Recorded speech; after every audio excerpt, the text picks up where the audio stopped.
All right, Carol, I think we're ready to begin whenever you are ready.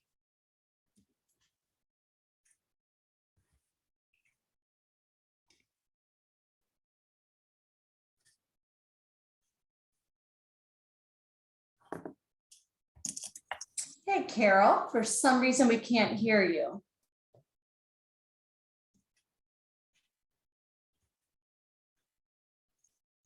We still can't hear you. Which is really odd because we were just hearing you before. Hold up. Can you hear me now? Yes, thank you. Okay. Sorry about that.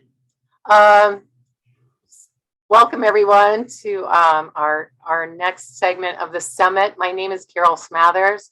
I am with Ohio State University Extension, and one of the roles I play here is I serve as Director of Ohio Farm to School. It is my pleasure to welcome our next speaker. Stacy Malkin is the co-founder and managing editor of US Right to Know, a nonprofit investigative research group focused on promoting transparency for public health. Since 2015, US Right to Know has obtained and reported on thousands of industry and government documents obtained via public records and through litigation. Their work has contributed to multiple New York Times investigations, as well as global media coverage documenting how food and chemical corporations work to protect profits at the expense of public health and of the environment.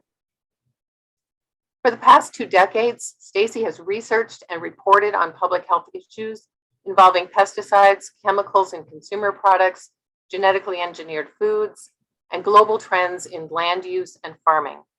She's the author of an award-winning 2007 book titled Not Just a Pretty Face, The Ugly Side of the Beauty Industry from New Society Publishers. Stacy's work has appeared in the Washington Post, the Wall Street Journal, Teen Vogue, Nature Biotechnology, and many other outlets. And she has appeared in several documentary films, including The Human Experiment, produced by Sean Penn, and 2 movies now playing on Netflix. Pink Skies, which I recommend as a breast cancer survivor, and Stink, which I recommend as someone who buys clothing and household products. You can follow her on Twitter at Stacy Malkin. Stacy's presentation today, Our Food, Our Future, the global movement for food sovereignty and agroecology. We'll explore the global debate on food policy, providing 2 visions for the future of food. Provide updates from the UN Food Systems Summit and the current climate change conference about transforming food systems to address hunger and climate crises. Share trends in corporate agriculture, agri-food chain consolidation, ag tech and techno foods, and the use of artificial intelligence and big data.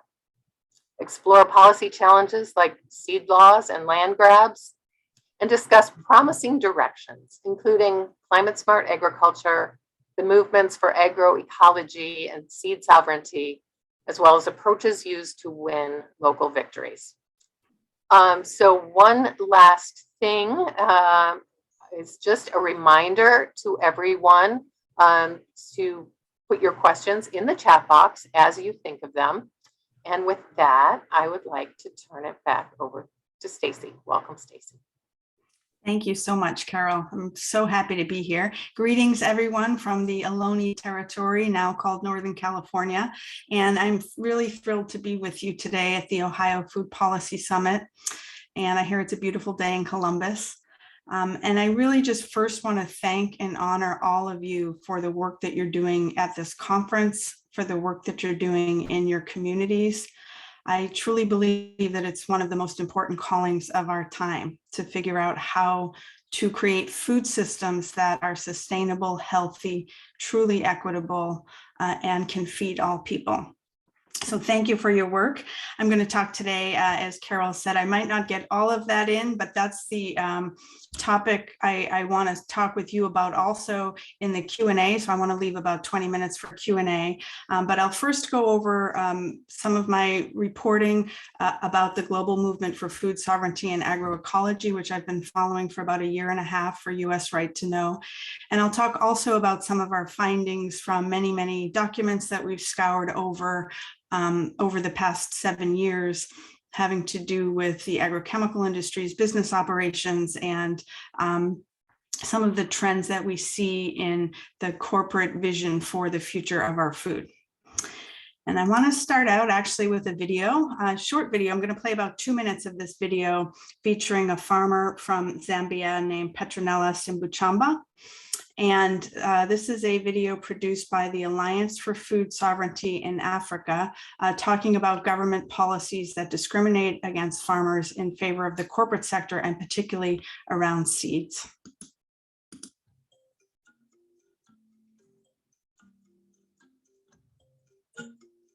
This seed was given to us by God. We have sovereign right to this seed. It is a symbol of our freedom to be who we are, to grow what we want to grow, to eat what we want to eat, to share what we want to share. It's a birthright, and it is a symbol of our cultural heritage.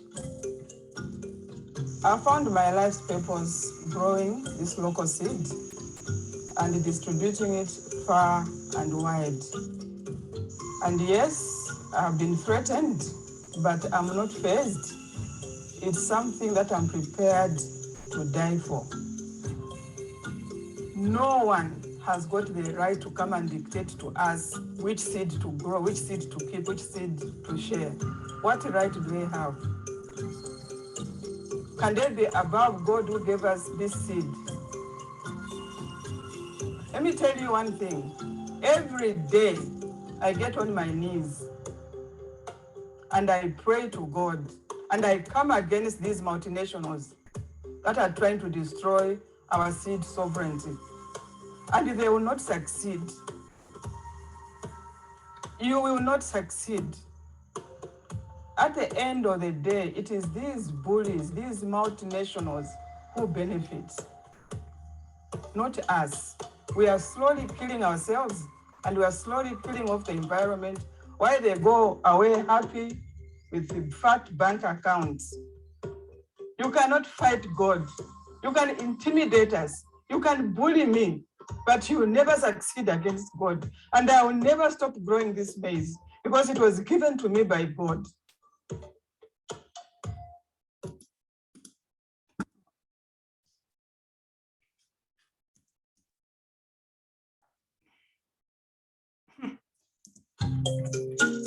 I missed the very end there. I'm going to just finish the very end.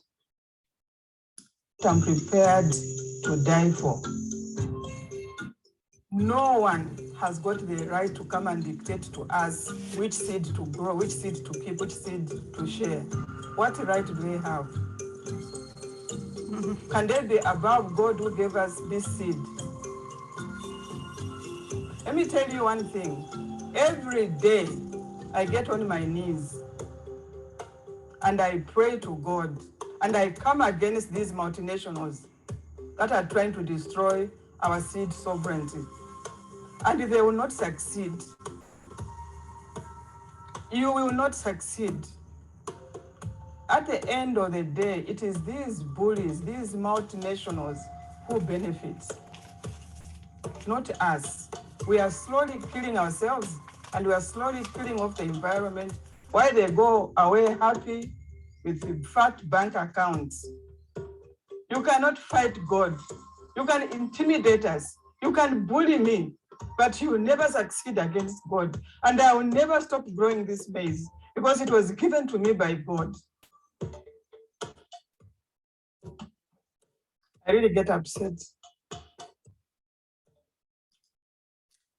So thank you to Petronella, and sorry I had to play that twice because I didn't want to miss the end there. There's much more to that video and also many more in a series that the African Food Sovereignty Alliance produced called Seed is Power. And in this video and several of them, they're talking about seed laws that are encroaching on their ability to grow and share seeds in their countries. And so this is a big thing happening across Africa, policies that are under an acronym called UPOV, UPOV, which is a French acronym for the International Union for the Protection of New Varieties of Plants, which is an intergovernmental body and a series of laws that are rolling out in various countries across Africa having to do with seed certification, seed marketing regulations, and food safety rules. So this, along with many attempts to get land across Africa and implement and expand on industrial agricultural systems that are not really living up to their promises to feed people. And we see from recent statistics and a new report from the United Nations, there was recently a multi-agency report on hunger that came out in July.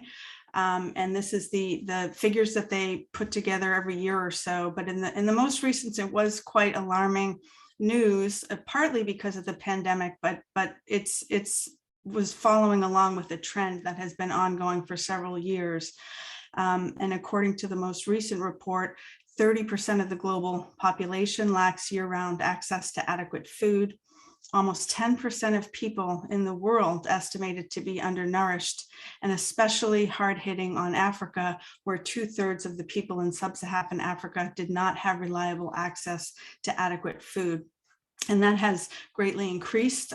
These numbers reflect the increased problem due to the pandemic, but are following along, as I said, on a trend of worsening hunger over the past several years, despite record production. So this is just an indicator that, you know, what we're doing right now in the global food system is not working. And I think we all know and feel that and understand that, certainly. And I wanted to share an Associated Press story that I found this quite surprisingly bold. The UN Secretary General Antonio Guterres issued a dire warning that the world is moving in the wrong direction. We're at a pivotal moment where continuing business as usual could lead to a breakdown of global order and a future of perpetual crisis. So again, the language that he's using here, I think, is pretty stark and not really something I've seen at this sort of level of media coverage of a top world health official.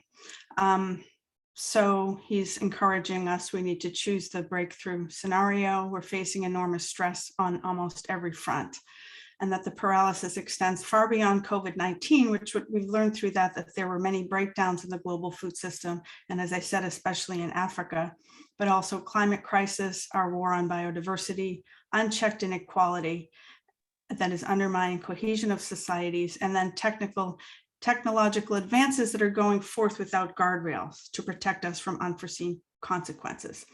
So this is the moment that we're at, and it's a lot to deal with. I mean, I think that we're all feeling on many levels the challenges of life, this exciting and challenging moment that we're living in and doing work on the food system. And there's a saying by a poet, Theodore Rothke, in times of dark, the eyes begin to see. And I do think that many people are seeing on a new level and seeing truths that have been hidden. And one of the things that we're all seeing is that institutions that we counted on to protect us are not living up to those mandates, not living up to the expectations that we had of them. And so many of our institutions are failing us, and they're failing to protect life, certainly. And as I talk today, I want to keep this focus on institutions, because I really don't see this as an us versus them scenario, but I think that there are people who see and people who don't yet see that the institutions failing us are just human decisions, and that we're free as people to create new institutions and create new systems that respect and value life. So I think that's the work before us, creating whole new systems and really changing deeply the paradigms under which we're operating. And I think that's what Petronella and that's what the farmers from Africa who are speaking out in many ways are talking about. Now, when Mr. Gutierrez here issued his call to action when the UN put out their food report, they had a solution that they suggested, which is that they said we're at a critical juncture, and they pinned their hopes on increased diplomatic momentum. And there is a lot of momentum in the global sphere of negotiations right now around food systems, around climate. And they pointed specifically to 3 major events this year: the UN Food Systems Summit, which took place in September, COP26, which is happening right now, the Conference of the Parties, the major climate gathering in Glasgow, and then the Nutrition for Growth Summit, which will take place in December, as very important opportunities that this year in these global dialogues will shape and influence how billions of dollars are spent on food systems in the years ahead, billions of dollars from both public and private sources. So, how are we going to rally and muster our forces as a people to deal with the challenges of the food system and climate change? Those opportunities are going on now, but let's check in with how are they going. And the Food Systems Summit was a major disaster. Really, there's no other way to put it. There for 2 years was major protest against this event coming from all quarters and many people who tried very hard to influence the proceedings. In the end, many of them ended up just backing out entirely altogether. So the International Panel of Experts on Sustainable Food Systems, many scientists, hundreds of grassroots groups, Africa's largest civil society network, the current and former UN rapporteurs on the right to food spoke out very strongly against what was happening at the table at the UN Food Summit. And so, this was the state of play, unfortunately, at the major global food summit during a year when we have information that's pretty dire about the state of hunger in the world. Here I'm sharing a blog from Marian Nessel, a professor of nutrition at New York University. She did, I thought, a really great recap of what were the issues behind the critique of the food summit. So corporate entities had way too much control, including philanthropic capitalists such as the Gates Foundation. There was no meaningful representation from the people most affected by food system transformation. So people in the global south, and the statements that I showed in the previous slide represented literally hundreds of groups, 500 groups in the civil society mechanism for the UN, working with the Committee for Food Security, just representing millions of farmers and food producers across the global south, saying we're not going to participate, our voices aren't heard. The dialogue's not real. It's not including solutions that involve and invite paradigm change. It was very focused on and controlled by a key set of players, a small group. The World Economic Forum had signed an agreement with the UN in 2019, and then the Food Summit was announced. In 2020, the UN FAO signed an agreement with CropLife, the Pesticide Trade Association. And so groups were very upset about these agreements and felt that it represented a shift at the UN level in corporations moving to take more control over those processes and the agreements that were playing out over the next years and at this year's Food Summit. And then we also saw a lot of involvement by funders, the Gates Foundation, Rockefeller Foundation, and the person in charge of the Food Summit was the head of the Alliance for a Green Revolution in Africa. AGRA, a woman named Agnes Kalibata, was the strategic lead for the summit. And that was really a sign of how things were going to go. And many groups were protesting her appointment because AGRA is very controversial. And I want to talk about AGRA for a few minutes because I've covered them quite a lot for US Right to Know and The Ecologist and other venues. And AGRA is the Gates and Rockefeller Foundation's big salvo, launched in 2006 to transform African food systems. And so they announced this initiative in 2006, so it's been ongoing for about 15 years. And the group has raised about $1 billion toward this goal of changing African agriculture. Now, one thing that I want to say, that all of these groups and all of the groups in the previous slide that protested the summit do agree on one major concept. They're all in agreement and all using the language that we absolutely must transform food systems. They cannot stay as they are, but very different visions about what does this transformation look like. And so I want to look at first at the vision of transformation that played out through the summit and through the funders, the corporate entities, and also many Western governments. And represented through AGRA is very clear about what it means by transformation. And so transformation of African agriculture that they are aiming for is defined as a process by which farmers shift from highly diversified, subsistence-oriented production, often with local traditional plants and seeds, toward more specialized production oriented toward the market or other systems of exchange, involving a greater reliance on input and output delivery systems and increase integration of agriculture with other sectors. So moving farmers from traditional farming to market-based commodity crop farming. And what AGRA actually does is it puts a lot of money and focus into building markets for inputs.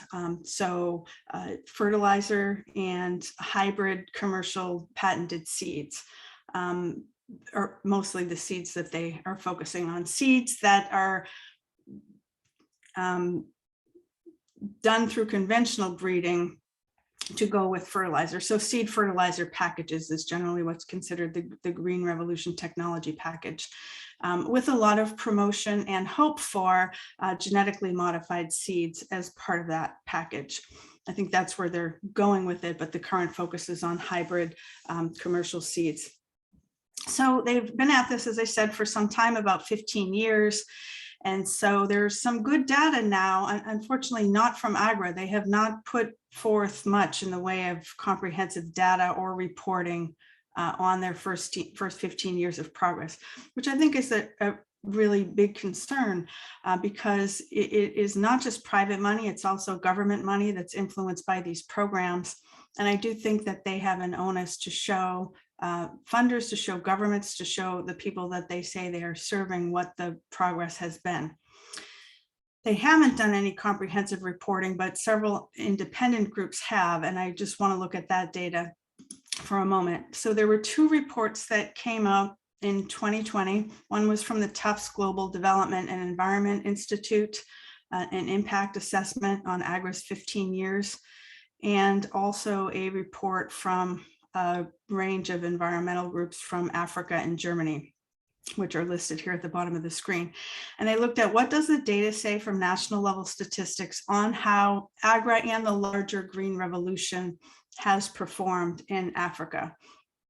And the results did not look so good. They raised, as I said, about $1 billion. That's in addition to $1 billion per year in subsidies from African governments in AGRA's 13 target countries. So the subsidies were for synthetic fertilizer and the seeds. But hunger jumped 30% since 2006 in those countries. They also found low productivity increases. There were some productivity enhancements in especially maize and commodity crops, although many of those were due to land extensification, so taking over more land and putting it to maize production.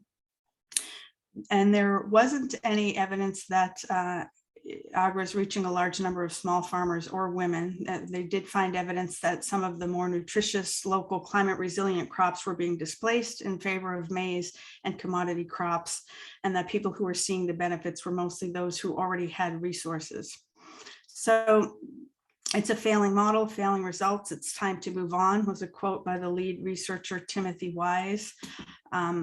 who's currently with the Institute for Agriculture and Trade Policy. And Agra said they did not put much stock in this research. They sort of did an attack the messenger statement. But they haven't, as I said, put out any data to refute or to show that they have had the impacts that they said.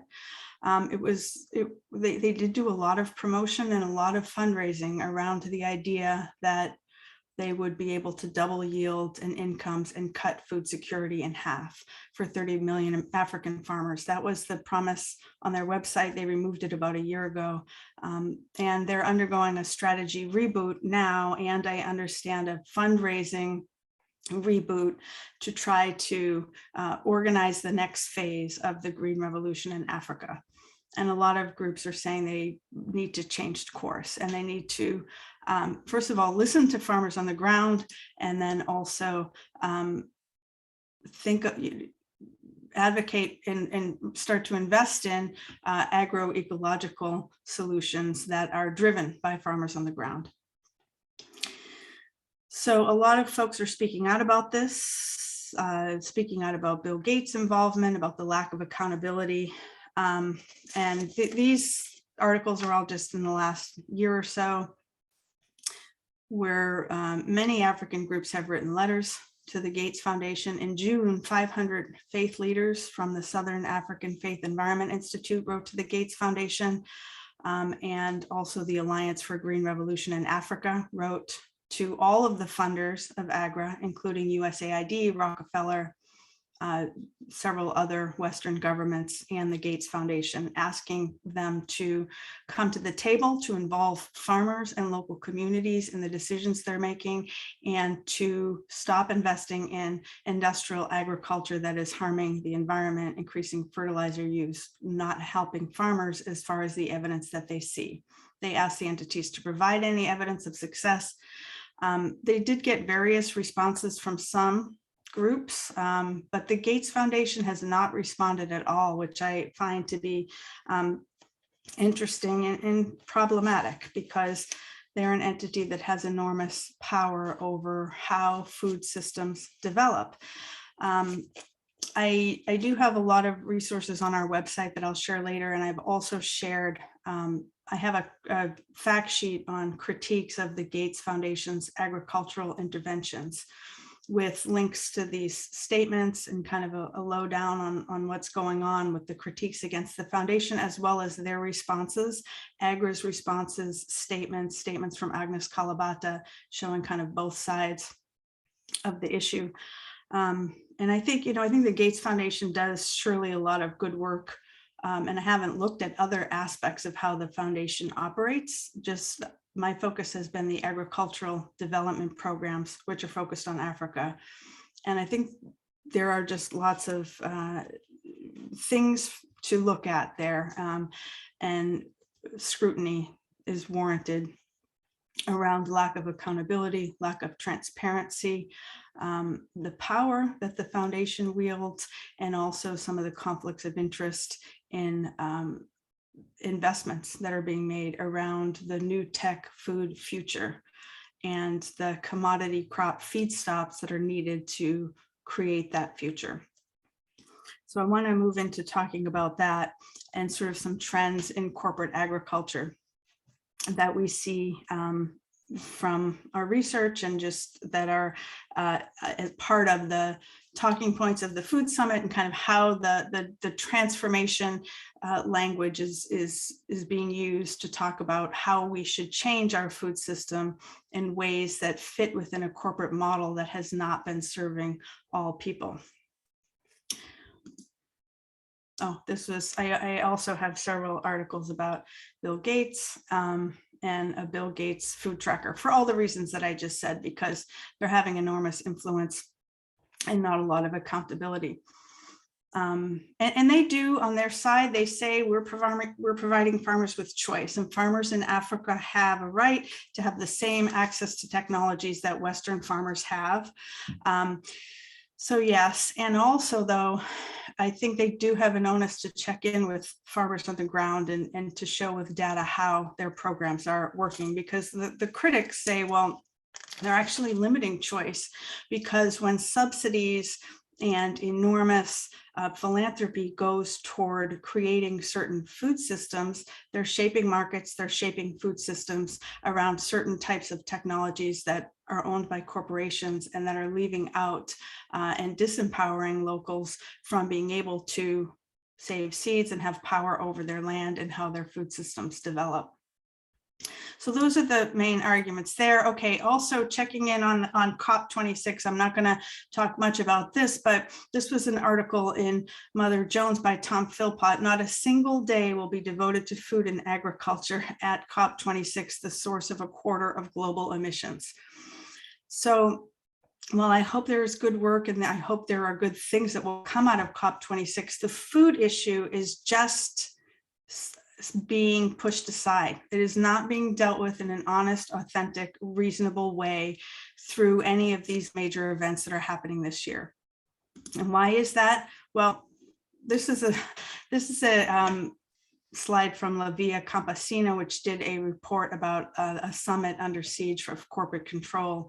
And their view is that agroecology is a major threat to the current status quo of profit stream in the food system, which is based around intensive cultivation of monocrops, also GMOs, pesticides, fertilizers, deforestation, profits, land grabs.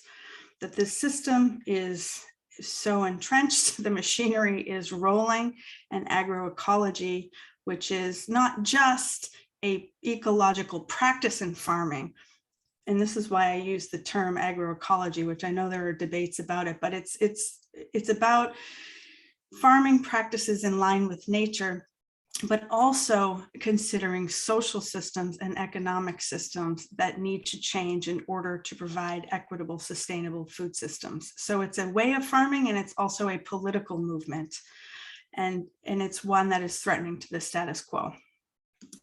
So I want to look at trends in corporate agriculture.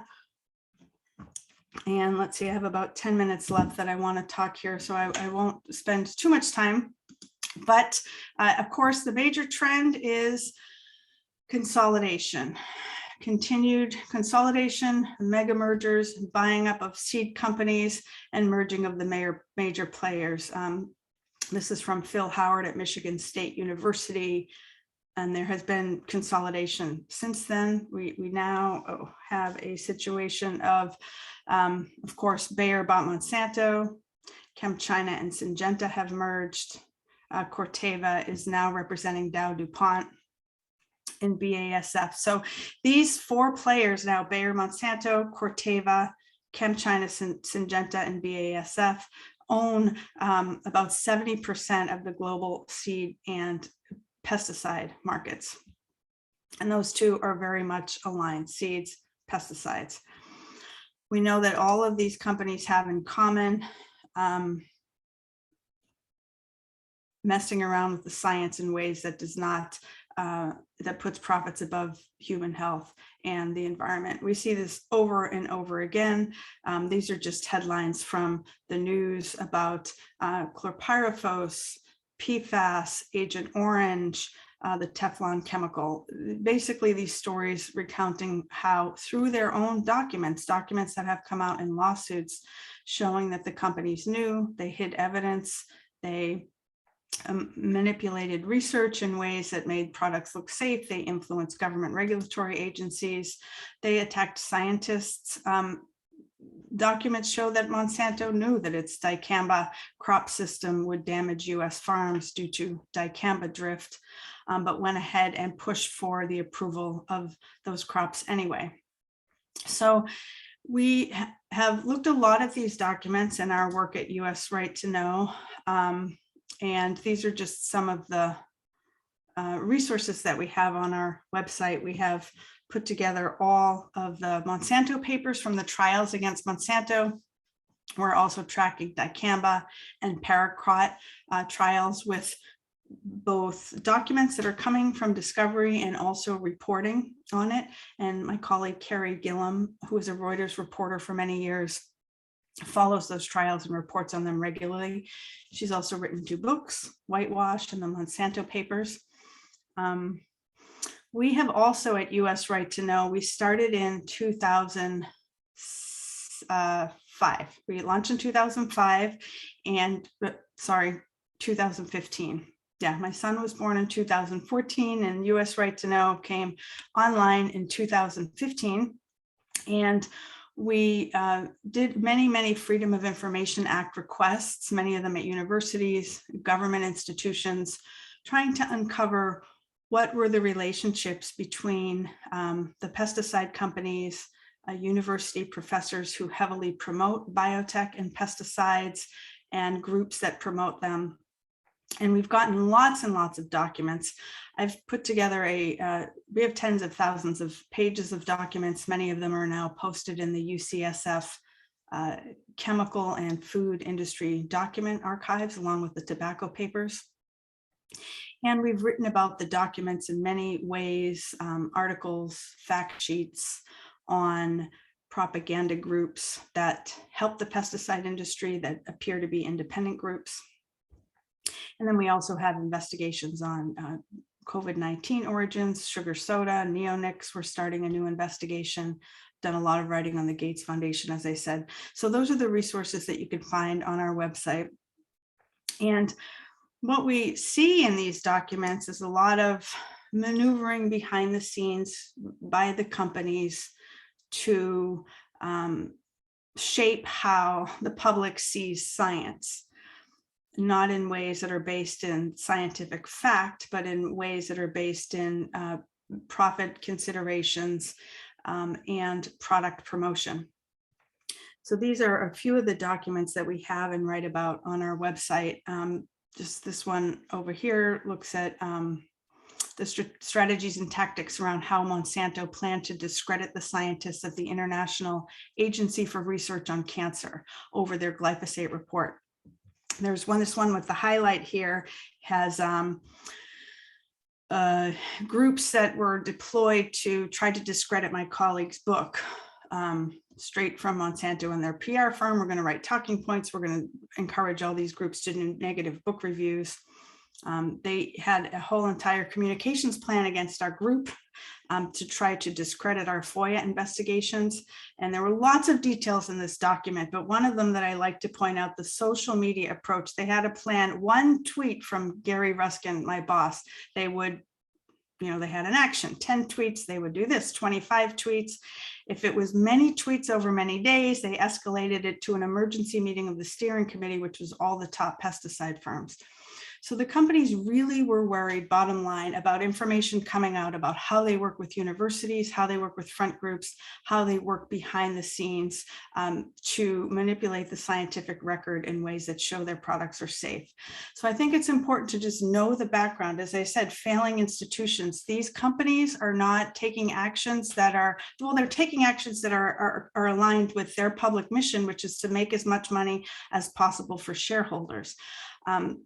But not for human health and the environment. And so I think that's a system and a paradigm that we need to question deeply when it comes to thinking about how we're going to organize the future food system.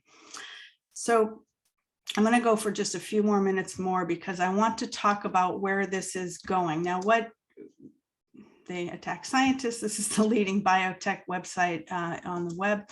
Okay, so we also see major trends in genetically engineered crops go up and glyphosate use has gone up. And what's happening next is because weeds are resistant, they're moving to other types of GMO chemical combinations.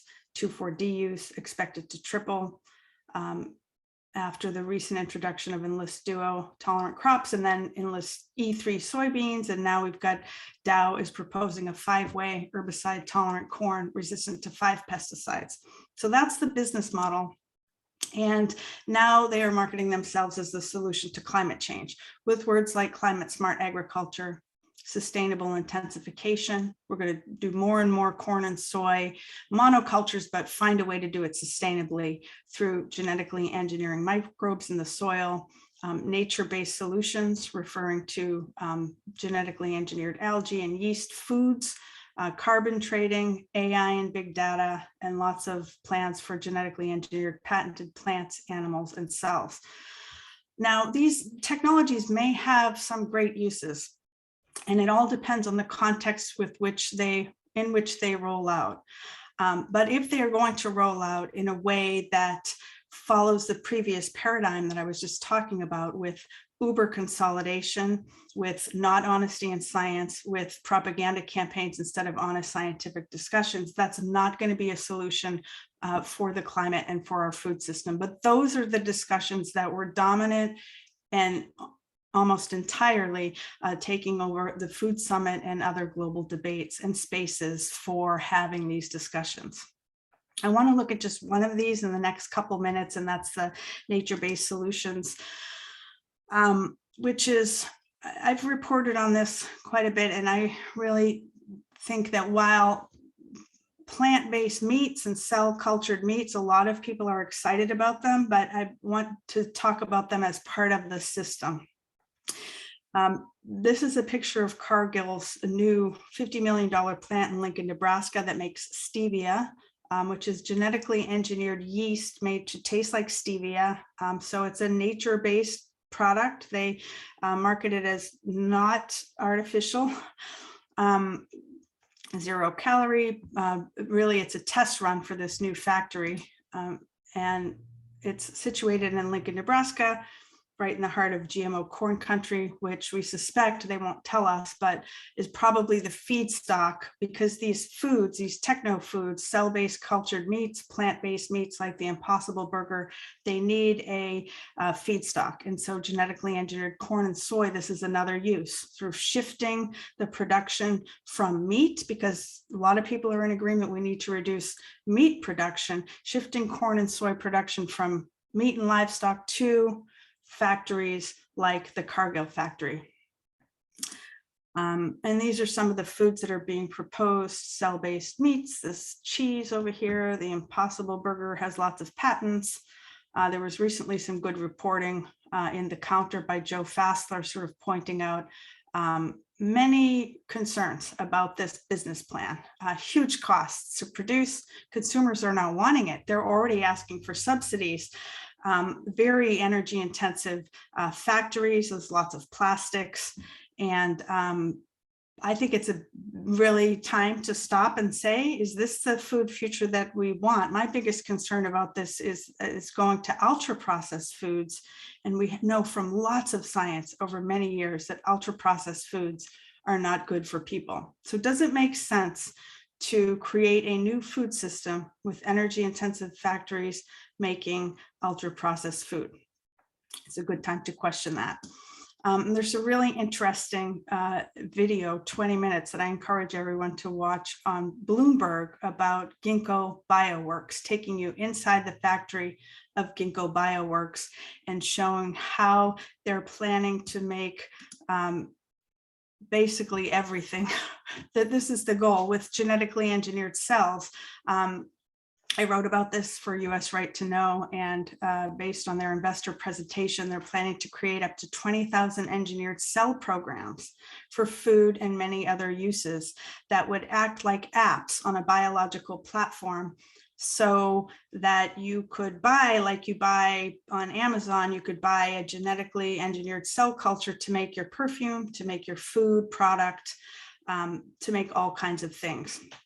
So when we think about consolidations and mergers, the next big merger is the consolidated agrochemical industry and seed industry with the data industry, with Microsoft, with companies like Amazon, with the data owners who will own lots of data because they're gathering it up now through some big data platforms that they have going for farming.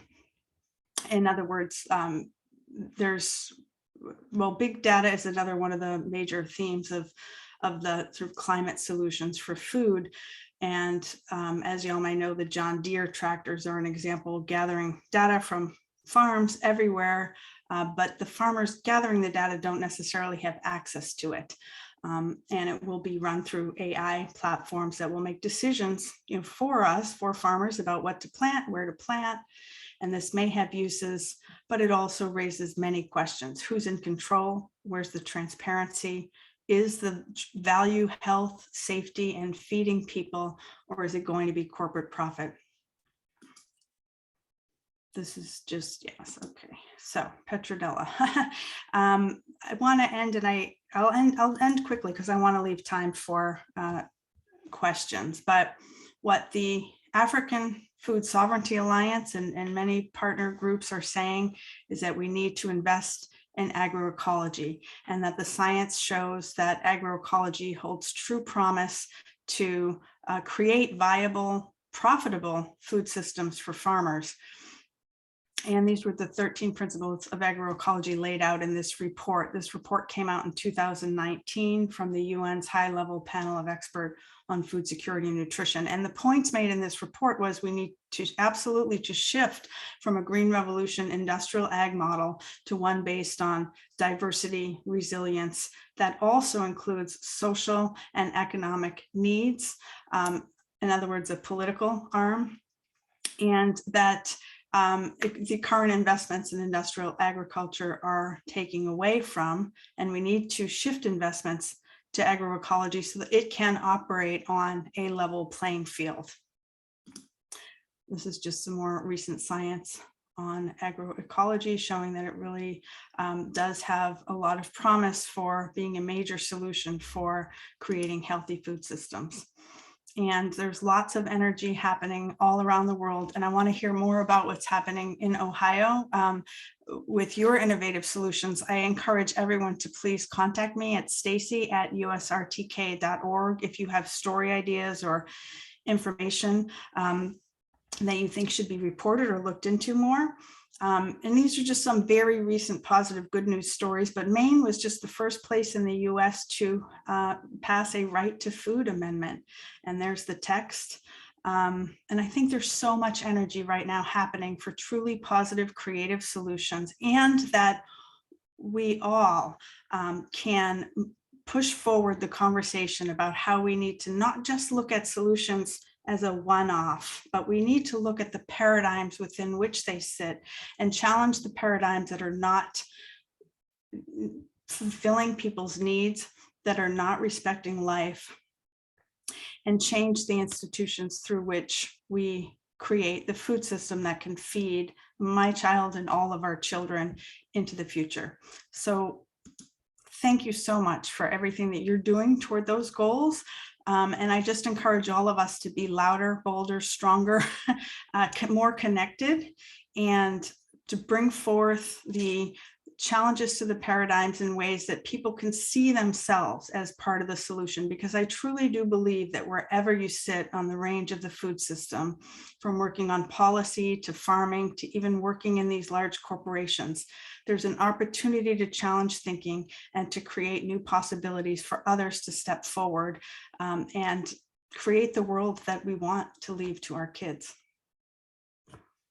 Thank you all so much. And I'm going to ask Carol to. Thank you, Stacy. Questions? I only left 10 minutes. I'm so sorry. You're fine.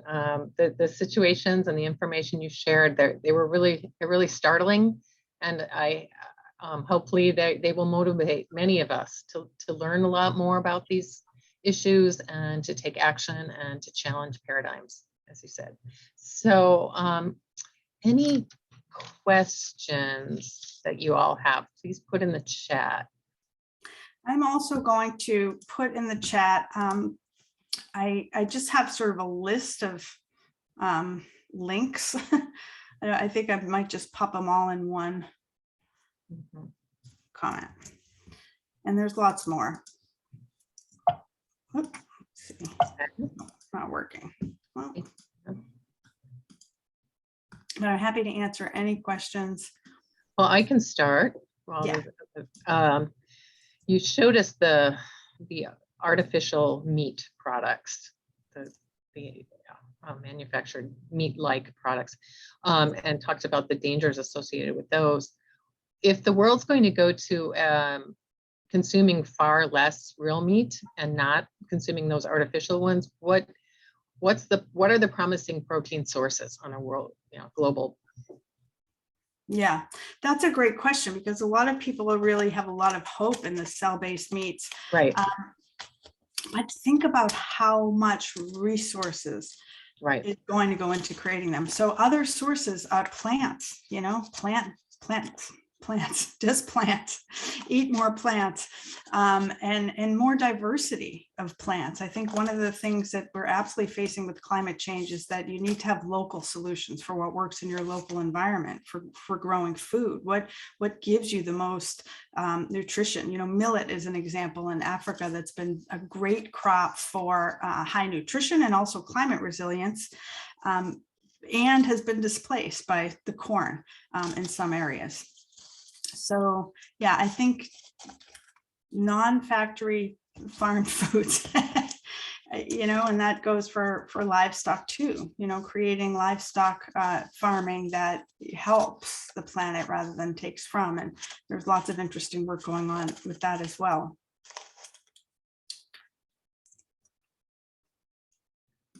And we have some people making suggestions. Oh, Seitan, yeah, please bring in lentils, beans, yeah.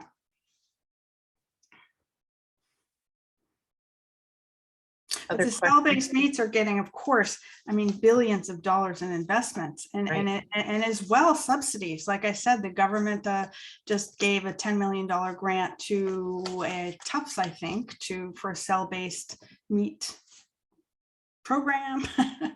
So you can already see it starting to happen because it's a great, as I said, profit potential for companies and also another use of corn and soy. And fertilizer is a huge, of course, climate problem. So that's not something they've really come up with an answer of how they'll solve with the sustainable intensification.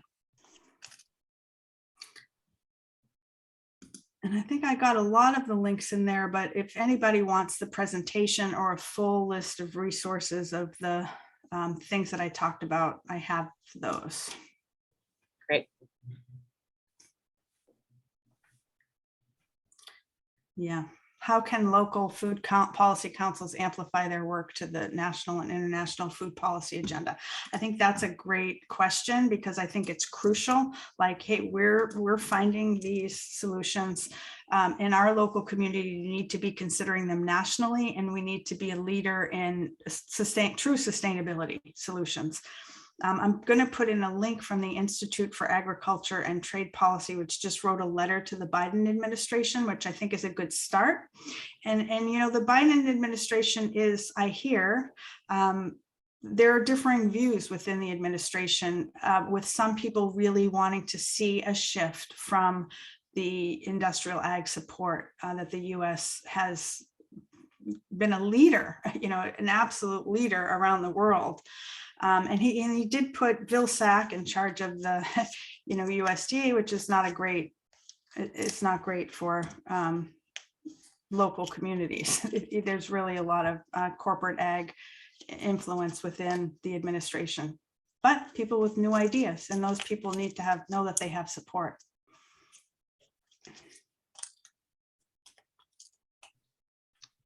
Roadblocks to realizing the benefits of organic agriculture.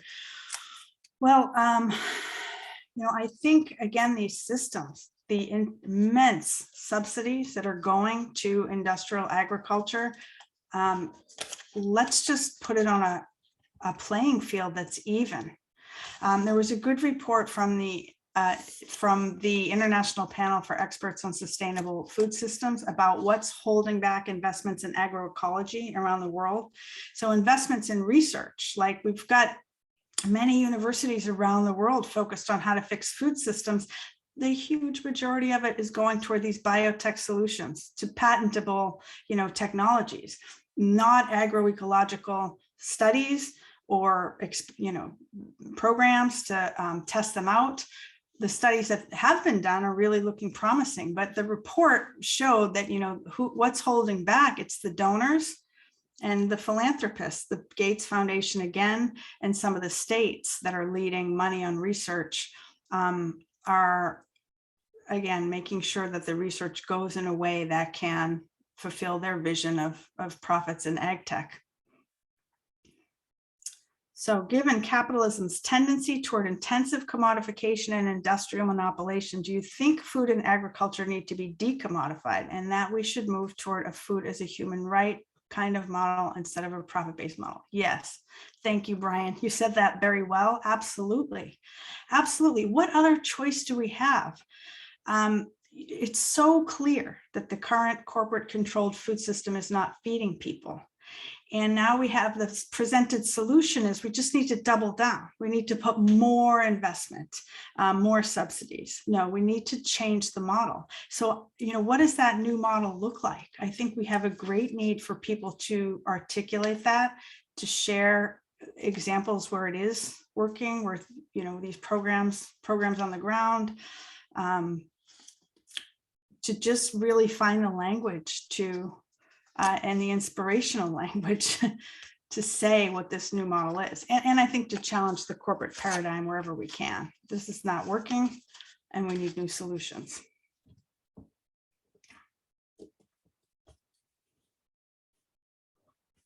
You're welcome. Thank you. Thank you, Karima. Yeah, and I really just want to honor you for all of your work. And Carol, what do you think? What do you think is the solution to that question? I would love to hear, like, what, do we need to change the current model and how do we do it? How do we convince people? Anyone, I would love to hear your thoughts. Not going to put you on the spot. That's what we're here for, right? That's what you're here for today. To answer that question and to figure out how it's working on the ground. And of course, how it's working is building relationships in your community with local regulators, with politicians, with food movement leaders, with farmers, and speaking in a unified voice about a new vision that we can all see and that we can all be a part of. I really think it's an exciting time, as daunting as it is, because it really is so clear that the old systems are not working and that we need new. And I think that's why they hid the food system summit under a bushel, why they're not talking about it at COP, because there is no corporate paradigm answer. You can't be done. And I think has become so clear, but not to say that there's not going to be a big push to try increasingly intense, bullying, difficult. So we're all in for that if we're doing this work, the pushback. Yeah, you're welcome, Tia. Thank you all. I really appreciate the feedback. And again, everyone can contact me at stacy@usrtk.org. And I will put together a full resources list and send it out so that everyone who attended can get it on email. We have a few more minutes. Yeah, we have a few more minutes. Any more questions? People are putting some resources in the chat box. Yes, please put resources. There's so many great resources coming out about agroecology and a lot of great critiques of the food system that were in scientific journals. So, the information is all there.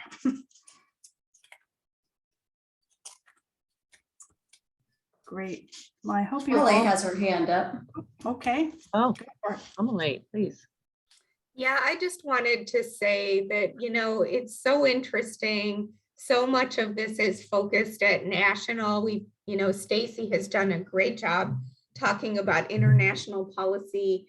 And in some ways, both state and local food policy councils were started as a direct response to the fact that sometimes that policy is just not responsive and doesn't meet our needs. So I just wanted to say to all of you that are out there that are members of local and regional food policy councils, don't ever underestimate the work that you're doing, because this kind of change, it's so big and it's slow sometimes. We have opportunities where it can go really fast and that's wonderful and exciting, but most of the time, it's a really slow process. So everything that you're doing, is making change, and you have much more power than you may realize. Absolutely. Thank you for that, Amelie. It's so true. And what's needed are the models, the proof on the ground, proof of concept. It's working. And here's how we're doing it. So you're doing the work of angels, all of you. And I want to thank you from the bottom of my heart and say, you know, let's work together and create the food systems and the world that our kids deserve and that we all know is possible.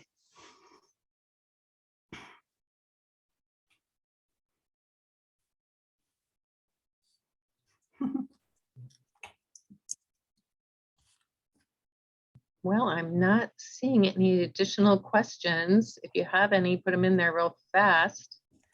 I want to also encourage people to sign up for our listserv at usrtk.org. We do a weekly newsletter, which is a recap of what we think is the best food and public health reporting, as well as updates from our investigations every week. So I just put the link in the chat and would love to have you all sign up. So one of our action steps will be to sign up for that and to continue to educate ourselves. What else would you recommend on the individual level, like in terms of our consumption? Can individual consumers make a difference? I think absolutely. And I think that they are. And that's one thing that we see coming forth in the documents very clearly, is that industry is really worried about the women and trying to find ways to influence women, you know, by fomenting infighting about organic food. That's something I'm going to be writing about more in a report that's coming up that I'm writing with Anna LePay. That'll be out in the next month or so. Oh, Anna LePay. Anna LePay, yeah, she's wonderful, and she's her mom just came out with her 50th anniversary book, Nice. Diet of a Small Planet, 50 years. Yeah, I heard them speak together. Yeah. yeah, they're amazing. Yeah, we're doing a rundown of like, here's what we know from the Monsanto documents about how they did the playbook on glyphosate. So it's very detailed, and that's a piece of it is how the women in consumer habits are really, because of course women buy most of the food. So yeah, consumers are really trending toward healthy, whole foods. They want to know where their food came from. And they're not very trusting of the new technologies. I think that's a major point. Like, who's asking consumers if they want cell-based meats, like those cubes?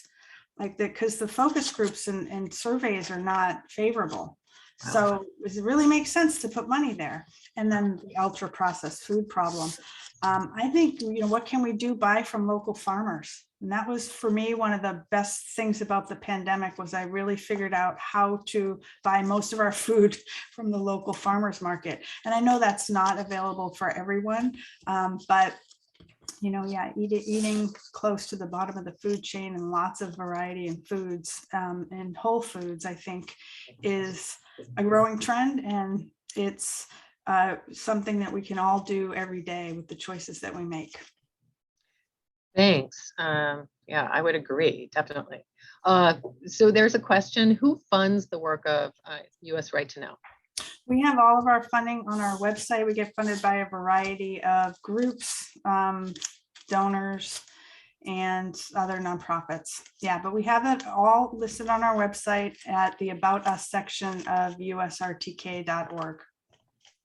We also have a lot of small donors, but anyone who's donated 5,000 or above is listed on our website. Oh, good. Yeah, thank you. Need to encourage children to start more small and micro farms. More people can get their local food. Yeah, absolutely. Children, and that's a challenge for me. I'm a very picky eater. If anyone has good resources on how to get kids eating better, I would love to hear them. Yes, I had one as well. Did you? Yeah. The biggest challenge of life. Yeah, her palate expanded, but it took a while. Oh, good. How old was she? College. Yeah. Yeah. Yep. So yeah, buy local foods, thank local farmers that are farming in ethical ways. Absolutely. Okay. Any final comments you'd like to share? Anyone? And you guys are wrapping up for the day? We are, yes. I would just like us all to give another round of applause to Stacy. This was really a eye-opening presentation, something everyone needs to hear. We thank you for those additional resources and the inspiration, as they're saying in the chat. So with that, I would like to invite Tevis Foreman, who's the Executive Director of Produce Perks Midwest, to offer us some closing statements. So, Tevis? Yeah, thank you, Carol, and thank you, Stacy. That was really great. I think a great way to cap off the day. And on that note, I'd like to thank everyone for spending the better part of their day with us today at the 11th Annual Ohio Food Policy Summit. A special thanks to our speakers, Representative Marcy Kaptur, Representative Juanita Brent, and Ms. Stacy Malkin. And a thank you to all of the participants within our breakout sessions. We're extremely grateful for everyone's time and tireless leadership to advance our collective work. Also, a special thanks to the Ohio State University, notably the John Glenn College of Public Affairs, and Dr. Jill Clark for her continued leadership, and Elaine McLaughlin Overhold for her technical support and expertise. And to the many members of the Ohio Food Policy Network and the Summit Planning Committee who put forth significant effort and many months of work to bring all of this together. I believe as our dialogue and discussions throughout the day have acknowledged, significant and complex issues continue to weigh heavily on us, on global, social, and food systems alike. The depth and expanse and intersection of our collective work requires continued collaboration, partnership, and leadership. As Representative Kaptur mentioned earlier, these great ideas aren't coming from elected officials necessarily. They're coming from the collective, from individuals and organizations leading work on the ground with thought and action. I'd also like to add to her statement, leading with compassion and empathy. I appreciate Ms. Malkin's statement that our collective work and the changing of systems being one of our most noble and necessary callings of our times. That was really great thing to hear. Locally and globally, opportunities for integration and innovation are abundantly in front of us, and collective action and critical thinking with the moral clarity is essential to combating our most pressing systemic issues: climate change, food insecurity, health inequity, among many others. So with that said, I'd like to give a quick plug for 2022. Next year's summit will be held on October 15th in conjunction with the North American World Food Day, and hopefully in person at Ohio State. Again, October 15th, 2022 will be the date of next year's summit. And then also a call to action for Ohio Food Policy Network membership. I can paste the link here in the chat for applications that will be accepted to the steering committee. And in closing, I'd also like to thank everyone for their time and their leadership. And again, let me give that paste here. But thank you all for your time, your leadership, and efforts to bring this together, the attendance of everyone involved, and we look forward to next year. Thank you all. Take care.